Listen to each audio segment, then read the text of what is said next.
having looked at this for quite a while, I think the business of an outside expert would bring a lot to the department. I think the training of our correctional officers, I've looked at the training schedule, and quite honestly, I find it very lacking. I really appreciate that our officers deserve something with a broader perspective than the very military and what I would say lawsuit avoidance that appears to be behind so much of the training now. So it seems to me that it would be useful to continue to consider, because I don't see why it should be a major problem having that outside person be a really nationally known expert on best practices for rehabilitation in prison. I think it would result in better training, and it would help us bring down our recidivism rate. So for me, my suggestion would be that we approve the May revision proposal with the modifications recommended by the LAO. So thank you, Senator. Can I just add a question, comment? Yeah, Senator. I think I'll go along with that. I think it obviously is something that has to be discussed further, obviously. Yes. So basically, I'm voting to keep the discussion going. Thank you. Thank you. Madam Chair. Aye. Senator Anderson. Aye. Senator Bell. Aye. Okay, that carries. Issue number 9 is the Recidivism Reduction Fund. Thank you, Madam Chair. As you will likely recall, issue number 9 involves about $42 million in current year funding that the department received geared toward working on our recidivism. There were 8 different initiatives within the $42 million that we got. The May revision includes some additional funding in a couple of different areas within the proposal. Included are an additional $5.6 million toward our community reentry program and an additional $3.3 million toward our substance use treatment expansion in prisons program. I am joined by Director Tidwell and Mr. Kernan to answer any questions you or the committee might have. Okay, thank you. LAO, any comments? Finance, any comments? Well, let me say, I don't have, I think we might want to find $3 million plus more dollars for substance abuse programs in prison. I don't think the anti-recidivism fund is the place to find it. What is the total department budget for programming? For programming, the overall DRP budget for last year, I believe, was $377 million, but I have to defer to my colleagues in B&B to get that number.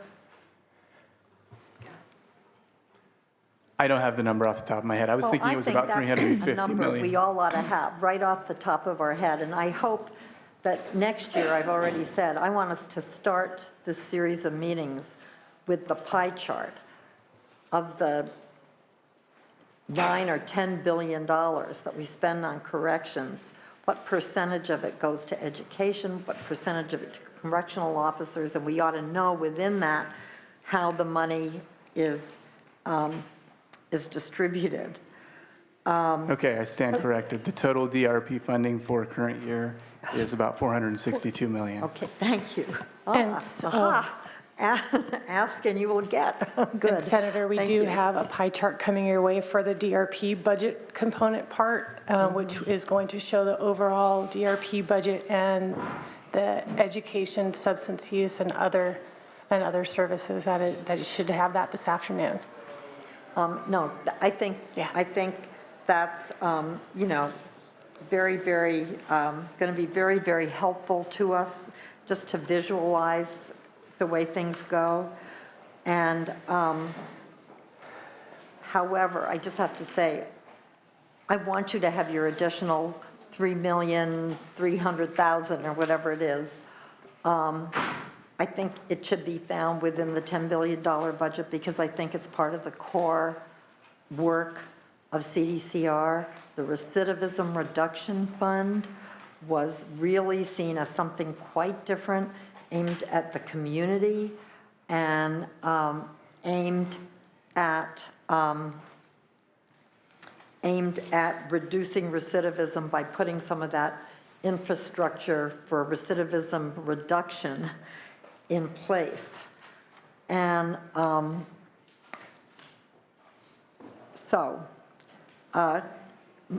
my recommendation in looking at what we spent the recidivism reduction money on previously, which were new activities, and I do have to just say to Ms. Tidwell that the department did, I think, an excellent job in getting that money out in a timely way and in making some very good grants.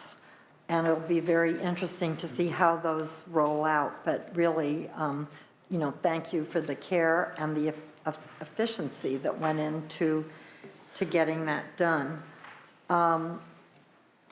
But I would hope that we would reject the May revision request to put an additional $3.3 million into the recidivism reduction fund for that process, and make the following allocations to the recidivism reduction fund. I've talked with members of the Assembly about this, and I think that this does reflect what the legislature would like to see. And the amounts would be, I think members have this list. Madam Chair, on this particular item, I have two quick requests, and I'm hoping that we can do this. There's $2 million that are set in placeholder for placeholder trailer language later. Now, where? Well, in my, Oh, right, for the lead. what I'd like to program. do is Okay. split that out as a separate vote. I'm not voting for empty trailer language. When we get the language in, I'll be happy to support it. Okay, And then the other portion, because you've made some changes, I just want to make sure I'm tracking correctly, that the 3 million of the RRF that goes to the mentally ill offender crime reduction, that Myocre. is still provided Yes. in your, and I'd be happy to make that your motion, just with the carve out of the 2 million for the For the- placeholder trailer. okay, for the lead program. Okay, thank you. That would be fine. The lead program actually is a fairly new latecomer to this, but it is, I've been talking with some of the police chiefs, some that went to Portugal with the Senate on our official trip last year, where substance abuse is treated as a public health issue, not as a criminal issue. And it turns out the city of Seattle is doing something very similar to that with very good results. And so the idea was put forward that we could do a pilot project here with some counties that would be interested in trying that approach and seeing if it would work in California as well. But it's fine if you want to carve that out. Only because we don't have the language Yeah, yet, so. I totally appreciate that.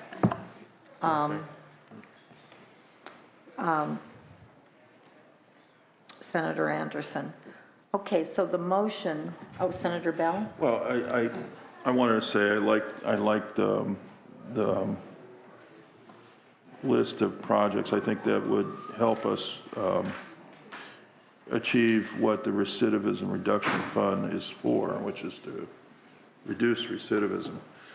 I think that these various grants, we should have some kind of evaluation process to make sure that when we spend money on these things, that they will indeed reduce recidivism. So that's the first comment I want to make. So we have to, that we put aside that money originally to reduce recidivism. So is it working? What kind of impact did this have? Secondly, I think that one thing that has to be clear in the trailer bill bank is that who's eligible. I think at one point it was unclear that the recidivism reduction funds are funds that are eligible for local law enforcement, like local departments, and that wasn't really clear. So I think that has to be clarified, that local police departments, sheriffs, probation departments, all these departments can apply, as well as the healthcare, mental health, Right. and community organizations. So I had that comment, and then one of the points I want to make about this also in recidivism reduction is the highest. I just want to make this point, and I know you agree with this. The highest percentage overcrowding is in the Central California women's facility. So I think if anything be done to focus on that particular reduction of the people that are going to the overcrowding there, not inside by adding more prison facilities, Yeah. which is the proposal, but to put programs into community for women that they can have in terms of rehabilitation. That would be something I would really think would be a critical thing, because for me, dealing with the overcrowding of that facility is as the most overcrowded facility in California among all the facilities, am I right? That should be sort of a little bit of a target of this resource I think allocation that's that we're great. making. So I don't know if you agree, I'm sure you do, but, Yeah. we got to target where the worst problem is, and that's in that facility. I don't know if there's any comments from the department or other Yeah. entities on that. We can certainly ask, because we did have a discussion of this, you may remember. And I know, again, there's great interest in the legislature in expanding the Women Prisoners with Children program, which has Right. worked very well. Senator Liu's In bill. Senator Liu's bill that set up that program, and also older women. There are many, many older women in the, particularly Chowchilla. And Senator Bell and I have seen them sitting at their sewing machines, making American flags, which is their prison work. But there really probably are ways of getting that population back out that they're very highly unlikely to reoffend. And Senator Chair, Winter- comment, CCWF is 158.3% overcrowded, and the California Institute for Women in Southern California is 130.3% overcrowded. And you have brought it down, because it was 180 or something last year, right? When you and I visited. It is absolutely a population that the department has its Yeah. eye on in terms of looking for alternative housing. Yeah, thank you. And if I could add a couple points and maybe seek a little bit of clarification on the combining of the issues. So to the female offenders point, I wanted to note that in the first issue that was taken up, the overall population adjustment, within the overall population adjustment, there is a somewhat of a true-up proposal for the female offender programs and services budget, which includes ensuring that there's dedicated resources towards expanding the enhanced alternative custody program. So specifically, it talks about they're already doing the enhanced alternative custody program at an 82-bed facility in, I believe, San Diego. There's an additional 82 beds opening at Santa Fe Springs, and then the proposal also provides ongoing resources to ensure that they can open up another 50-bed facility in Northern California and a 75-bed facility in Southern California. And those are the types of facilities that really provide the programs and services that you're discussing that focus on reentry and linking offenders with jobs. I also wanted to point out that on the recidivism reduction fund issue, as laid out in the agenda, there's actually two components to the spring request. One is a continuation of the fall proposal to reappropriate the savings associated with the community reentry facilities. So as of the governor's budget, it was approximately $12.6 million in savings that we reappropriated towards that same effort out of the recidivism reduction fund in 2015-16. Part of this proposal continues that same effort. The 12.6 is now estimated at a little above 18 million. So we are seeking to change the budget bill language to make sure that we can reappropriate all the savings from that effort to continue it. And then the second part of the component was applying additional recidivism reduction fund savings from the current year towards the substance abuse treatment expansion.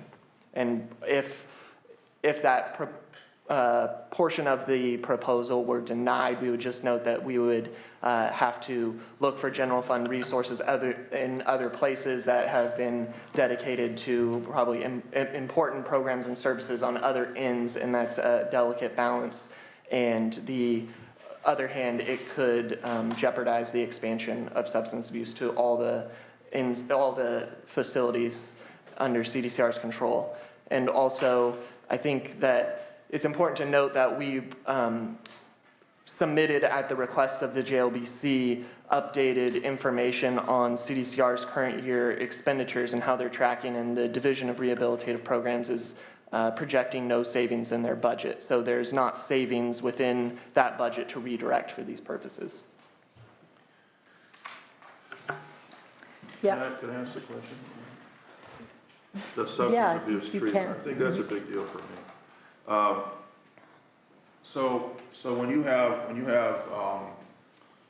a receiver target and then you have a cushion, in terms of the amount of money that you're spending in these departments, what do you do with that cushion? What is that?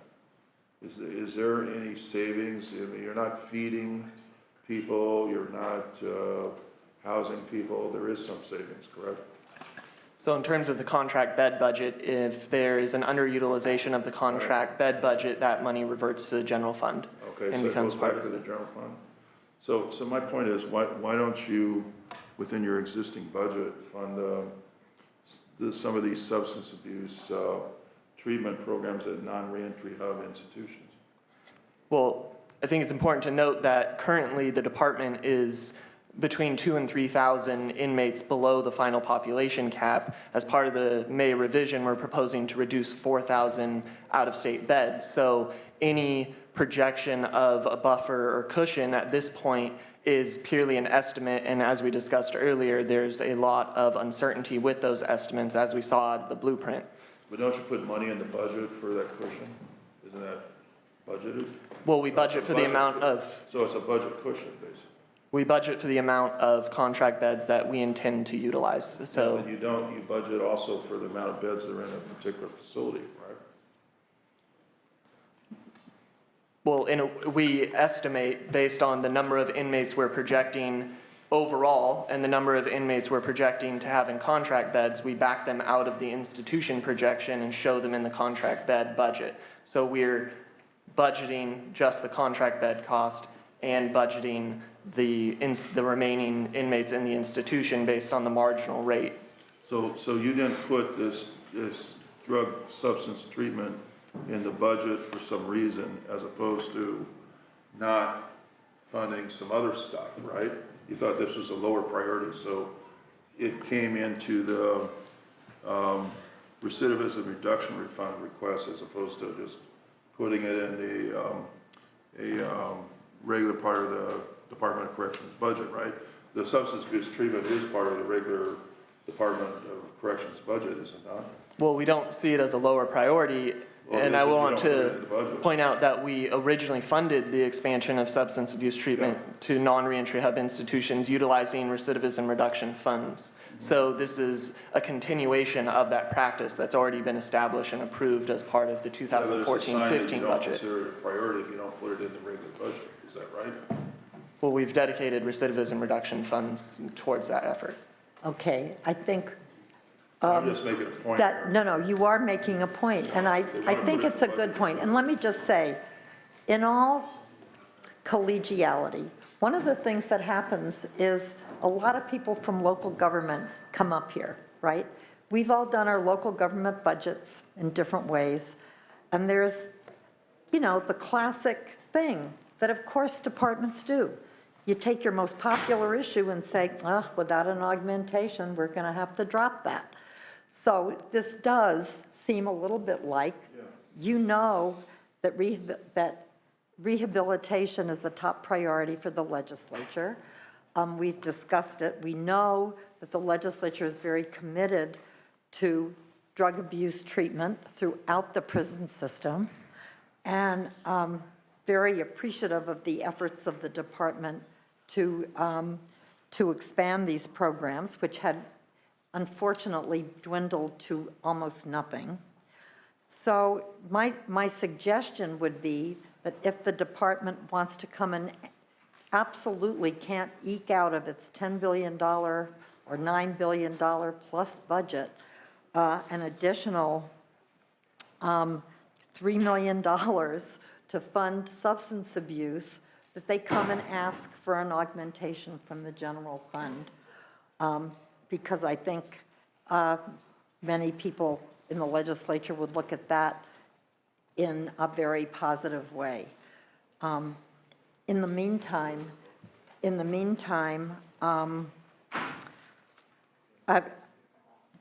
the motion that was made by Senator Anderson was to approve the recidivism reduction fund expenditures with the exception of the $2 million for the lead pilot.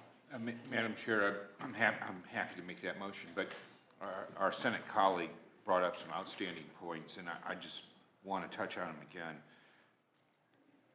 You know, are we doing any data collection on all the local law enforcement who are managing the realigned offenders? I mean, we're going through all this, and I just thought, Senator, you brought up an excellent point. And in this budget, we're going to come back a year from now. Are we going to know anything about these programs? Yeah, that's right. That's a good point. What protections can we put in there so that we're not coming back a year from now flying blind, hoping that this money is leading to people becoming productive citizens in our society? So if there was a way to include that in the motion, I'd be open to amending my motion to include that, because I think that is a legitimate and very important aspect. Okay, if this is going to take trailer bill language, we should definitely try to write that in. I'm wondering if we could simply indicate that we are going to ask the department to report back on the results of the programming, but I don't even know if it's possible, and maybe the research department at CDCR, you know, the members of the department who are here could tell us. Is there a way to judge the impact of any given program on recidivism? Yes. Yay. And I thought that might be the answer you were looking for. Yes, with our, and I don't want to get into too much detail to get with our data folks, but with the implementation of our SOMS database, it is possible to track by program recidivism data and outcome measures for the future. It is a little more difficult when you start talking about evaluating particular programs and their impact alone with the rigor of having a control group versus non-control group. Right. Our partners at UCLA have taught us a lot about the rigor of those types of evaluations and how important they are in informing policy decisions. So when we talk about doing evaluations of any one given program, yes, we absolutely have that capability. Is it compared to a control group that gives us the best informative data? Probably not, and I don't know that that's not something that we would want to control for moving forward. We want to provide our inmates with the most opportunity for success as we possibly can. Sure. So when we have multiple offerings, such as substance abuse programs and anger management, family relationships, academic, even college offerings, and career technical education, and we're going to get into a discussion about arts and corrections in a few minutes. Yeah. When you add the totality of what those programs do for an individual, it is sometimes difficult to get to that push-pin point. But it's certainly something that we are interested in looking at, the overall recidivism data that we are able to collect on a routine basis. So it's something that we are exploring, working with the Pew Institute, as I mentioned to you previously, Senator, is looking at what their capabilities are, is providing some independent evaluation to some of our ongoing offerings, and we're looking at partnering with them in the future. But there are a tremendous amount of data, meta-analysis, a lot of data that's out there on the substance abuse programs in particular, and recidivism data that exists from our own department from back in the day. And I think that we can all agree that it shows a significant benefit to our offender population.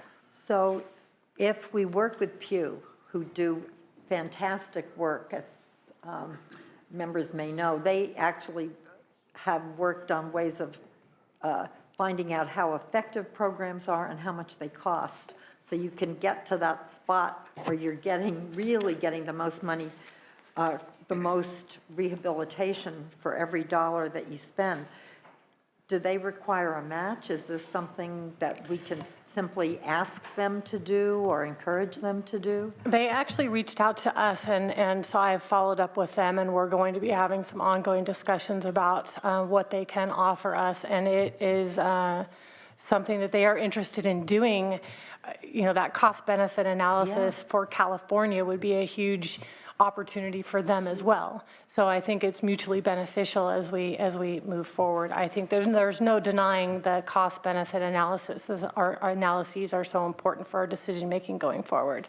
Yeah. And I'm very familiar with how those take place. I partook in a lot of those studies with the Department of Alcohol and Drug Programs with Proposition 36, formerly Prop 36.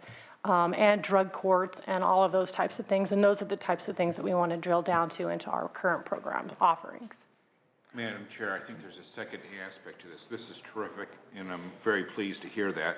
But we have local law enforcement now involved in it, and I just want to make sure that we're getting that data, whatever data points that you're looking for, we're getting those from the local counties so that you can include that in the overall picture. Our data, yes, our endless search for data.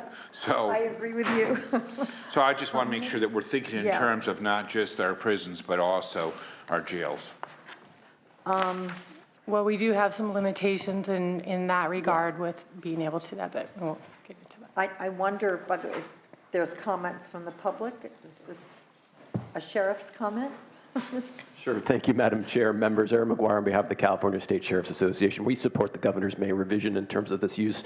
We think the substance abuse treatment money is well spent at the Department of Corrections. We appreciate the idea that some of that money could be diverted for local use, but we think it's an insufficient amount of money really to make a dent in the kind of issues that we're dealing with, so we would support the May revision. Thank you. Thank you very much. Any other comments from the public?